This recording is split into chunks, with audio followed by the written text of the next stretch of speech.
expérience de mort imminente, un état où l'homme sort soudainement de son corps physique et, après avoir observé un aperçu des vastes étendues du monde invisible, revient dans son enveloppe corporelle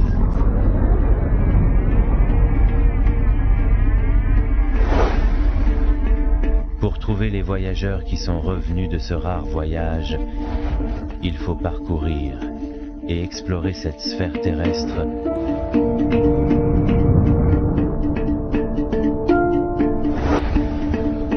Ce sont des voyageurs qui ont des nouvelles de l'autre côté pour nous, mais nous ne demandons pas et ils ne disent rien.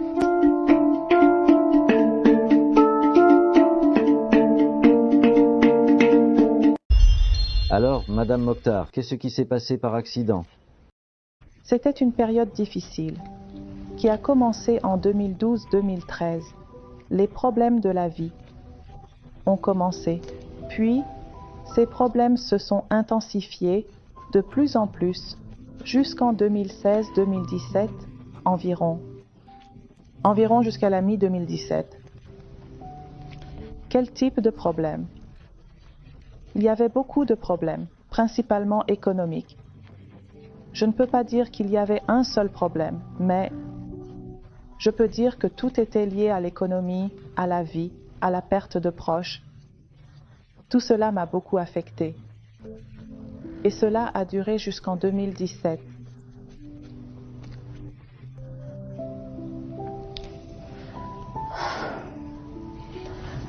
Je pense que c'était vers la fin du mois de novembre ou décembre.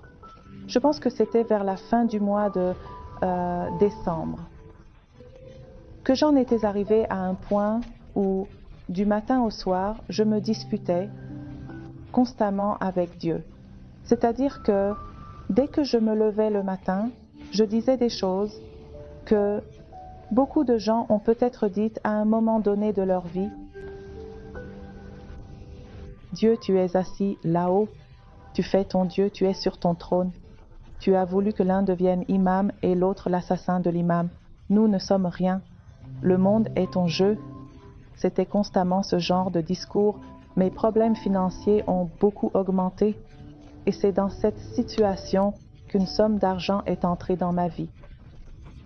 Maintenant, de l'argent usuraire, tu cherches... C'était de l'argent usuraire qui était entré dans ma vie, comme pour certaines personnes. À ce moment-là, je me suis dit que j'étais comme les autres, que ce n'était pas du tout important. Tant de gens vivent avec cet argent, couvrent leurs dépenses et s'en sortent. À ce moment-là, c'était devenu quelque chose de banal, comme si ce n'était pas important, etc. Mais cet argent est entré dans ma vie au début de l'année 96, à la fin de 95 jusqu'à 96, et jusqu'à ce qu'il parte, il a bouleversé ma vie d'une manière ou d'une autre. Il m'a donné un sentiment de malaise, il a tout gâché d'une manière telle que, après cela, ce n'est pas toute l'histoire. L'essentiel, c'est que moi, à ce moment-là, j'étais désespérée. Et je me disputais constamment, avec Dieu par exemple. Tous les malheurs du monde sont à moi. Tous tes problèmes sont à moi. Toutes tes peines et tes soucis sont à moi. Je suis restée. Tu m'as laissée seule. Es-tu vraiment Dieu? Es-tu vraiment là? Toujours les mêmes paroles qui se répétaient chaque jour.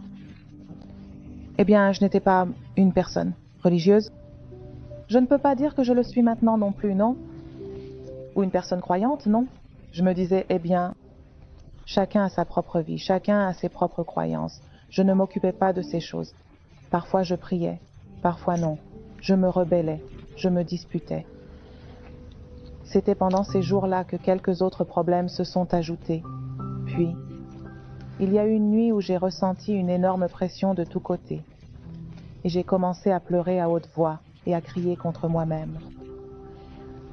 Ces mêmes paroles, tous tes malheurs sont pour moi, tous les problèmes du monde sont pour moi.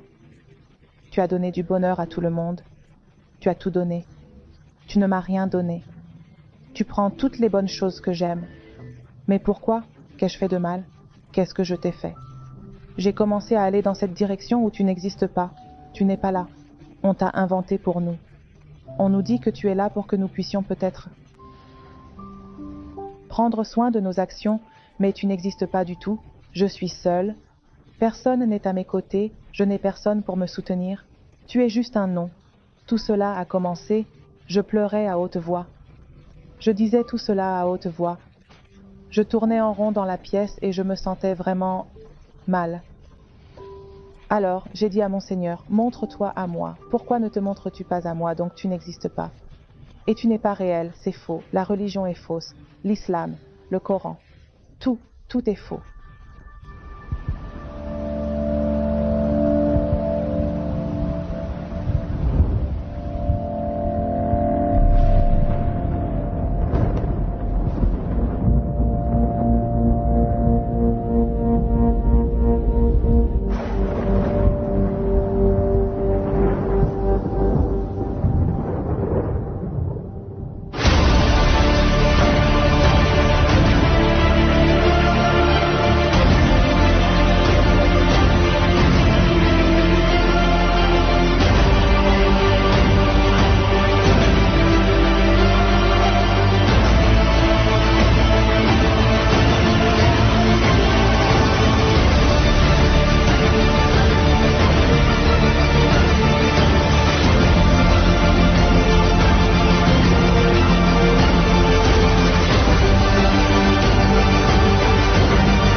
J'ai vraiment ressenti un profond sentiment de désespoir dans mon cœur.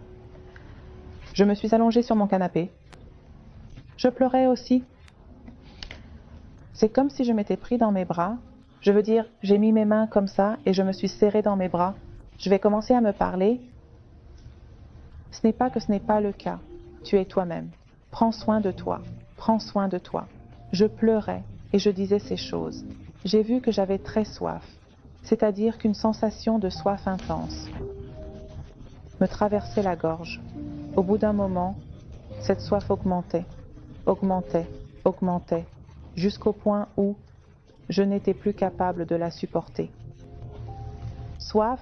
Non, non. C'était une soif qui devenait de plus en plus forte. Étrange, la soif augmentait, mon cerveau ordonnait d'aller boire. Je devais vraiment boire. Je me suis levée. Au lieu d'aller à la cuisine, allongée, à ma gauche, quelqu'un me disait de regarder. C'était un ordre. Je ne pouvais pas choisir. C'était un ordre. J'ai regardé et j'ai vu que ma main, autour de moi, tombait, et celle en bas vers la porte. J'étais face à la porte d'entrée. Je me suis levée. Au lieu d'aller vers la cuisine, imaginez que je suis ici allongée. La cuisine est à ma gauche. Au lieu d'y aller, c'était comme si quelqu'un me disait de regarder. Ce n'était pas une suggestion ou quelque chose comme ça, non, c'était comme un ordre. Ce n'était pas quelque chose que je pouvais choisir, c'était comme un ordre, comme si je devais le faire. Je me suis regardée et j'ai vu que ma main, celle que j'avais mise autour de moi, était tombée. J'étais face à la porte d'entrée, à ce moment-là. Et je suis restée là, quelques instants. Vous aviez encore soif? Ça devenait de plus en plus intense. Maintenant, laissez-moi vous dire, cette soif augmentait de plus en plus. J'ai quitté la porte d'entrée à une vitesse incroyable. Je suis sortie dans la cour, dehors, dans l'espace de l'immeuble. Je suis retournée dans la rue. Et j'avais encore soif. Cette soif est devenue si intense. Je ressentais que mes os étaient devenus du bois et qu'ils me brûlaient de l'intérieur. À cause de la soif, de la chaleur et du feu que j'avais en moi. C'était tellement intense et ça continuait d'augmenter. Le sol était si chaud que je ne pouvais pas poser mon pied dessus. J'étais à une distance d'environ 10 à 20 cm. Ce n'était pas que je ne pouvais pas le faire, mais je devais me tenir à distance. Même si j'avais de l'espace, c'était brûlant. La chaleur venait aussi de l'extérieur, c'est-à-dire que cette chaleur, leur type était différent. Le feu qui était en moi était interne, c'était autre chose, c'était un feu si intense qu'on ne peut pas du tout le décrire, on ne peut pas le dire. Et la chaleur qui était à l'extérieur était d'un autre type. Quand je suis sortie, tout l'environnement était le même, les plaques d'immatriculation des maisons étaient les mêmes, les voitures des voisins étaient les mêmes. J'ai vu les plaques d'immatriculation des maisons, j'ai vu les plaques d'immatriculation des voitures, je connaissais les gens qui étaient là, s'ils étaient là, endormis ou éveillés, je savais qu'ils savaient ce qu'il y avait à l'intérieur des maisons. Tout, je pouvais voir des molécules d'air à de grandes distances, constituées de gouttes de terre et de sang, une armure de terre et une armure de sang. Saleté et sang, une couleur que je ne saurais dire. Une couleur qui, une fois combinée, décrivait une couleur très étrange. Elle était faite de saleté et de sang. Je le savais, et je l'ai vu de mes yeux, des gouttes de sang, mais pas une seule goutte. C'était une molécule de sang, une molécule de terre qui s'est combinée, et cet air est né, un air lourd, un air mauvais, toutes les rues et les ruelles, tout comme. La seule chose qui avait changé, c'était cette rue principale, qui maintenant, par exemple, quand je sors par une ruelle et que j'arrive sur un boulevard principal, s'appelle boulevard Honoré. La seule différence était que le boulevard Honoré avait un mur de briques au lieu de ce bâtiment. Il n'y avait aucune différence, rien d'autre, même pas le supermarché ou la boulangerie qui était là, la maison qui était là, la voiture qui était là, tout était pareil, l'air était lourd, brûlant. Et il y avait un mur en béton ici. Quand on entre dans cet état, on n'a pas de choix. On ne peut pas dire « Eh bien, maintenant je vais par ici, ou par là, ou même je vais poser le pied ici ». Ce n'est pas un choix. Tout ce qui se passe semble être un ordre, comme si j'avais reçu l'instruction d'aller vers ce mur. Je devais y aller, et parce que le sol était brûlant, je savais que cette chaleur m'empêchait d'avancer. Je pense que le seul endroit sûr était là.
À ce moment-là, de tous les côtés, de toutes les directions possibles et imaginables, je pense que, la plupart du temps, des créatures m'ont attaqué.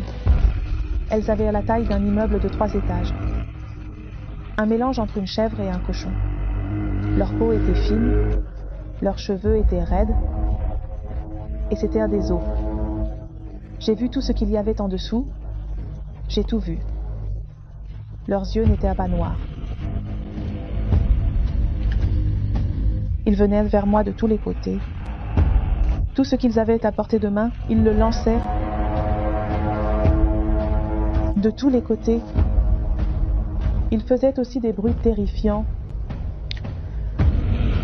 Je sais exactement qu'ils ont lancé une grosse pierre, comme un gros caillou, vers moi. Je voulais aussi fuir vers le mur. Le sol était brûlant. Nous ne pouvions pas. J'étais coincée. J'étais coincée, je ne savais pas quoi faire. J'étais presque arrivée au mur. C'était ça. C'était de la peur. C'est vraiment terrifiant. Même, en parler. Le système me fait tourner. En rond rapidement. Je tournais en rond. Ils m'attaquaient. Je voulais les attraper. Ils réduisaient la distance entre nous. ils se rapprochèrent de plus en plus. De toutes les manières, ils se rapprochèrent de plus en plus, jusqu'à ce qu'ils me coincent entre deux obstacles du mur sur ce mur. Une pierre semblait venir vers moi. Il y avait aussi d'autres animaux. Ils étaient plus loin. Ils ne voyaient que leurs yeux. Ils n'avaient pas d'yeux noirs, comme un loup, mais avec de la fumée. Je ne voyais que leurs yeux, avec leurs museaux, et j'entendais leur voix. Et je savais qu'ils voulaient venir me prendre. J'avais très peur. C'était vraiment terrible.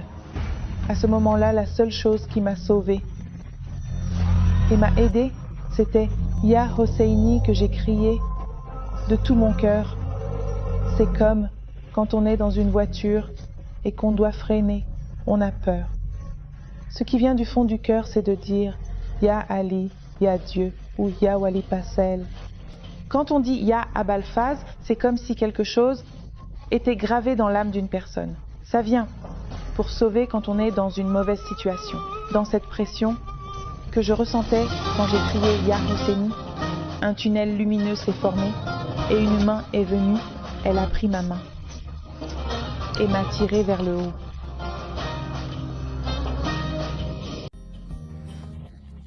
Il y a un blessé, koweïtien, qui a été attaqué dans l'une des mosquées du Koweït par un kamikaze de Daesh et qui a eu une belle expérience de mort imminente, mais qui n'a pas accepté de la partager avec nous.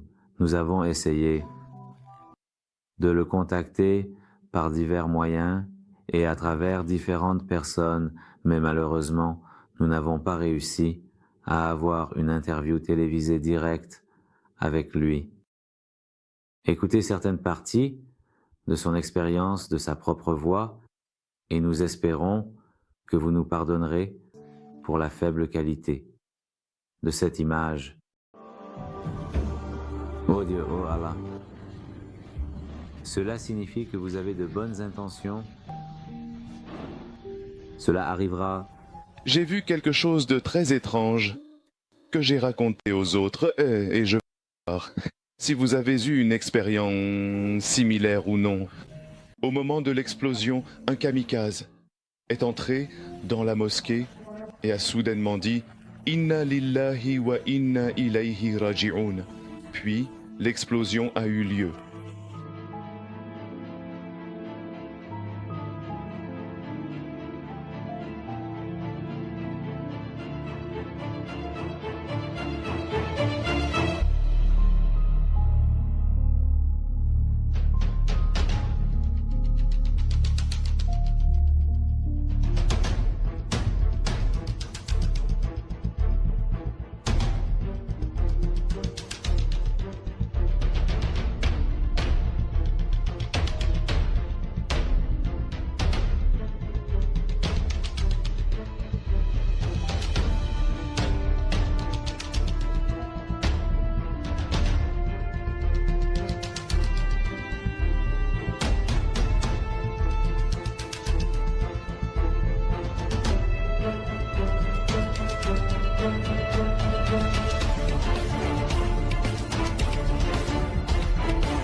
Tout à coup, j'ai vu quelque chose comme un tunnel ou une tornade, dont les couleurs étaient rouge, jaune et vert. Dans cet état, j'ai vu que nos âmes quittaient nos corps, et nous étions tous attirés vers le haut, mais nous étions tous heureux et rions ensemble. Dans ce cylindre, il y avait une ouverture recouverte d'une couche transparente, semblable à de l'eau.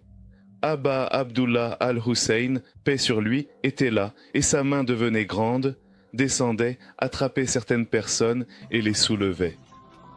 Et tout le monde criait en disant « Emmène-moi, emmène-moi ». Quand nous montions, nous voyions le corps d'Amoun qui était enveloppé dans ce tissu. J'ai crié en disant « Oh Abba Abdullah, emmène-moi, emmène-moi ». Il a dit, aujourd'hui n'est pas ton jour, retourne, ce n'est pas ton jour. J'ai dit, oh Abba Abdullah, je t'en prie, pour ma mère Fatima Zahra. Il a répondu, ce n'est pas ton jour, retourne. Puis il a pointé vers le bas en ma direction. Je suis retourné et je suis tombé parmi les corps. J'ai vu cela. Je voyais les esprits qui étaient joyeux et souriants. C'était comme si leur présence était comme un oiseau qui baisse la tête pour picorer des graines. La main de l'imam descendait, prenait les esprits et les emmenait en haut. Personne ne pouvait passer par cette ouverture, sauf si l'imam lui-même abaissait sa main, les soulevait et les emmenait. Ce tunnel n'est peut-être pas très grand, mais il était profond, composé de petites particules, de petites sphères, de millions de couleurs que nous ne pouvons pas créer ici. Eh bien, je sais peindre, mais je ne peux pas créer ces couleurs. C'est comme si, dans ces situations, quand tu étais dans ce tunnel, c'était comme essayer de verser l'océan dans un verre. On dit que c'est comme verser l'océan dans un verre, c'est tout simplement impossible. Tu ne peux même pas parler de sa couleur, je ne peux pas dire que j'ai versé toute ma peinture au milieu. Je n'y suis pas parvenue. J'ai dit que c'était rose, c'était crème, c'était orange. J'ai dit que peu importe, ce que j'ai versé au milieu, ça ne pouvait pas du tout être bleu. C'était juste une lumière qui ne piquait pas tes yeux. Tu as vu toute la vérité de ta vie dans ce tunnel, toute la vérité de l'endroit où tu étais. D'où viens-tu? Qu'est-ce que vous avez dit? Où es-tu en ce moment? Où vas-tu? Tout cela se trouvait dans ce tunnel, dans cette lumière, dans ces objets. Avez-vous vu des objets là-bas dans l'obscurité? Ce tunnel de lumière dans lequel je suis entrée. Et plein de choses enfantines, c'est-à-dire qu'il est composé de très petits éclats lumineux, chacun semblant être une histoire, quelque chose qui t'appartient, et le monde, ta relation entre toi et Dieu. Et on te demande, qui étais-tu? Où étais-tu? Il n'y a pas de mots, par exemple. Il n'y a pas de discours. Il n'y a pas de paroles. Il n'y a pas d'humain dans ce tunnel. J'étais devenu conscient et je savais exactement que je recevais des informations que je savais déjà, des informations qui n'étaient pas nouvelles. Tu sais où tu étais, pourquoi tu es venu ici, quelle est l'histoire. Tout cela était dans ces éclats, dans ce tunnel, jusqu'à ce que, pendant que j'étais là, l'espace change à nouveau. Puis cette luminosité a disparu. Et de la même manière, la forme de la terre et du sang que j'ai mentionné est apparue.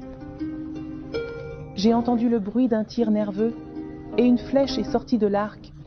Cette flèche est venue de ma gauche, a traversé mon champ de vision et a atteint la gorge d'un enfant. Cet enfant a tourné la tête en arrière, ses bras se sont également retournés. Tout le sang qui en provenait était dans tout cet espace. Un événement, et ça, tous les âmes, tout le monde, toutes les particules qui étaient là-bas disaient une par une, ta condition est à la destruction, ta condition est à la destruction.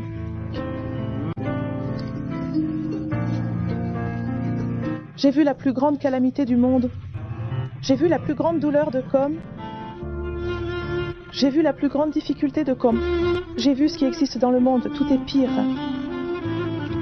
J'ai vu la plus grande injustice du monde. Les événements qui se sont produits dans ma vie et pour moi ne sont rien. Ce n'est rien comparé à la calamité que j'ai comprise là-bas. Cette flèche qui a traversé mes yeux jusqu'à l'aile de l'animal sur la flèche, je savais ce que c'était. Je savais à quoi elle ressemblait. Les mains de l'enfant qui sont revenues à l'ouest. La flèche qui est sortie de son côté gauche et est ressortie par le côté droit. J'ai vu tout cela.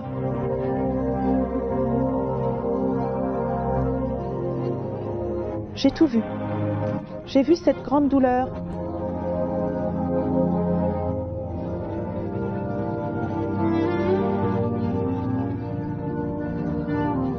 c'était là. Avec un visage très intense, je suis revenu, monsieur, par le même chemin que j'étais venu. Je suis beaucoup revenu, monsieur. Je suis venu me tenir au-dessus de moi-même. Rien dans mon être ne disait à mon corps à quel point c'était réel. À quel point tu es petit, à quel point tu es misérable. Qu'est-ce que c'est que cherches-tu? Tu pensais être qui? C'était comme si... C'était une conversation entre moi et moi-même.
Et encore cet ordre, ce commandement, c'était impératif que tu reviennes dans ton corps. Je suis entrée dans le corps avec une douleur très très intense à la jambe. La douleur était tellement forte, inimaginable. Peut-être que vous direz que la douleur des reins est mauvaise. J'ai eu une douleur aux reins. Peut-être qu'ils diront que la douleur des reins est 1000 fois moins que ma douleur. Elle a commencé de la jambe et est montée jusqu'à la tête. Je ne pouvais pas bouger ma main. Ce qui s'est passé, c'est que finalement je me suis levée et je me suis assis. Quand je me suis assis, la première chose que j'ai faite, c'est que je me sentais très mal. Et je cherchais mon téléphone.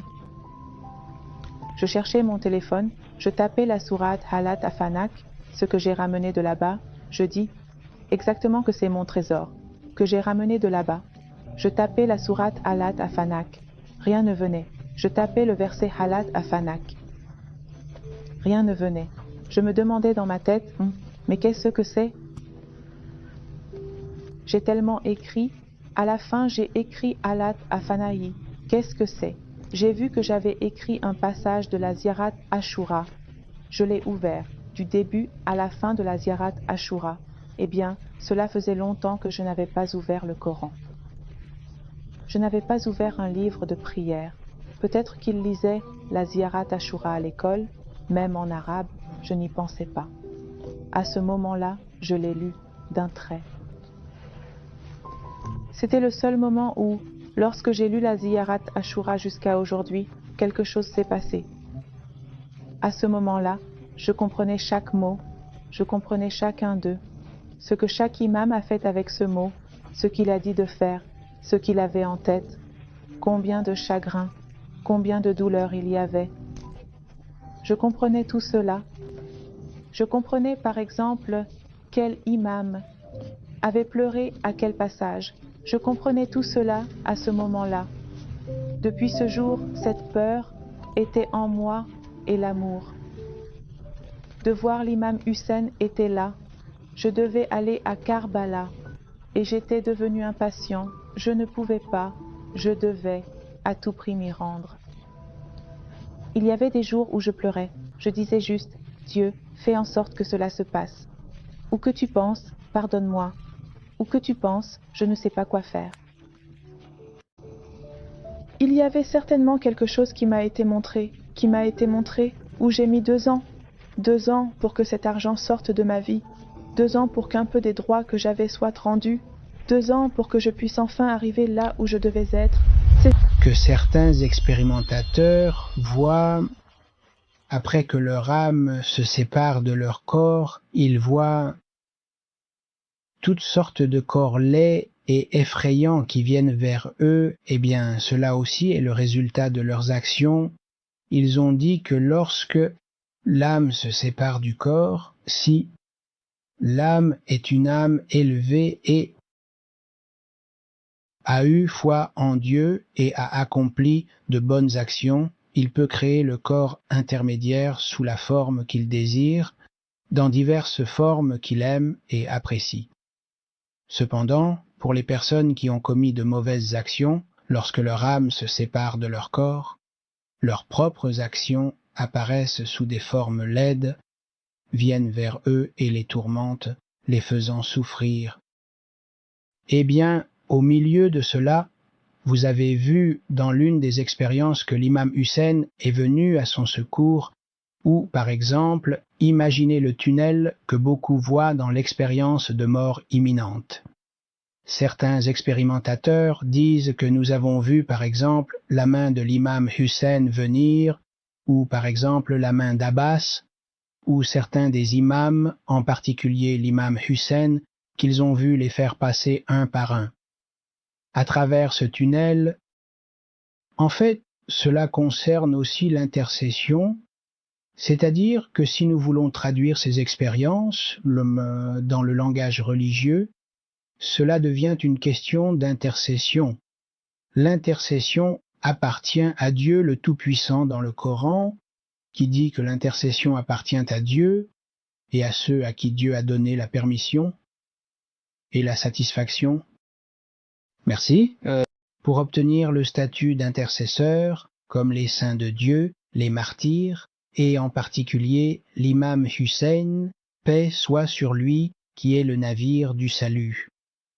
Bien sûr, tous les imams sont des navires du salut, tous les imams sont des lampes de guidance, mais comme le dit Cheikh Jafar Chouchtari, la rapidité du navire de salut qu'est l'imam Hussein est plus grande, il amène l'homme plus rapidement à la rive. C'est pourquoi Dieu a donné le pouvoir et le statut d'intercession à la famille du prophète, en particulier à l'imam Hussein, paix soit sur lui. Par conséquent, ceux qui, dans ce monde, s'attachent à l'imam Hussein et ont une intimité avec lui, lors des cérémonies des Ahl al-Baït, les gens établissent une connexion profonde avec l'imam Hussein. C'est à travers les manifestations et l'apparition de cette connexion dans le monde de Barzakh, lorsque l'âme se sépare du corps. Ce sont ces expériences que ces personnes ont vécues où l'imam Hussein les a élevées, les a fait passer à travers un tunnel et les a sauvés, par exemple, des conséquences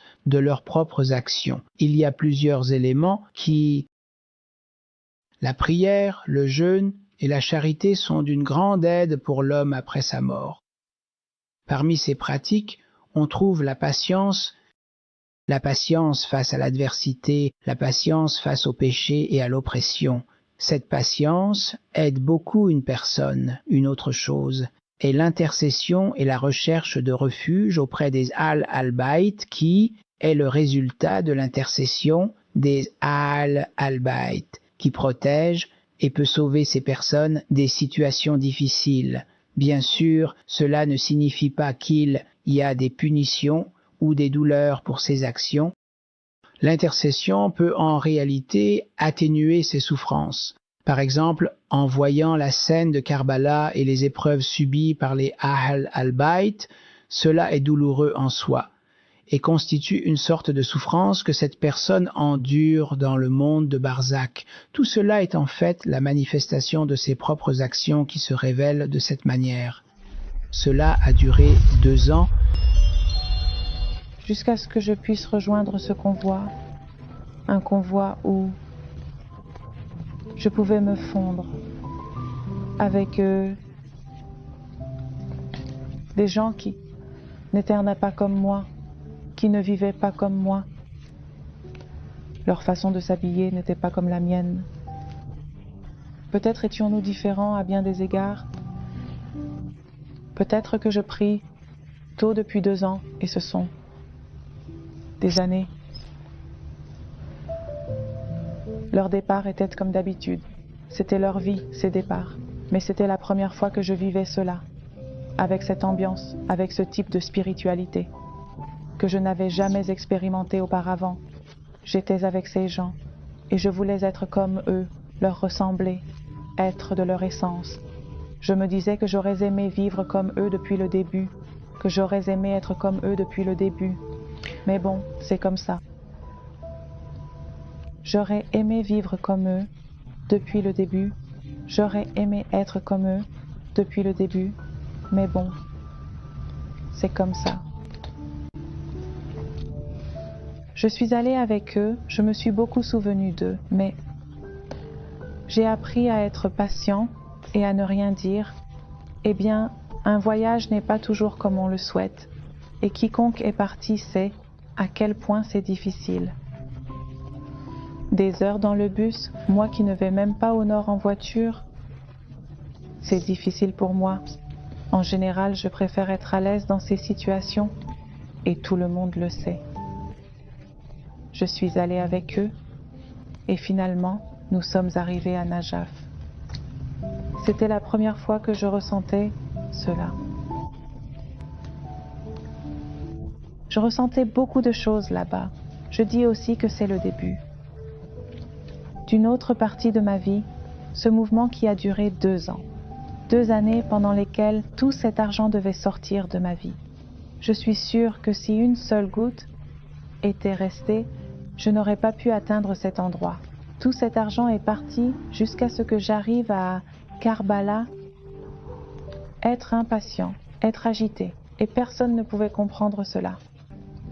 Personne ne comprenait pourquoi, par exemple, avec ses chers compagnons, quand ils mettaient des chants religieux ou des lamentations, je ne pouvais pas supporter de les écouter. Peut-être que certains pensent que je dis que je n'aime pas ce style ou que je n'aime pas cette pratique, mais non.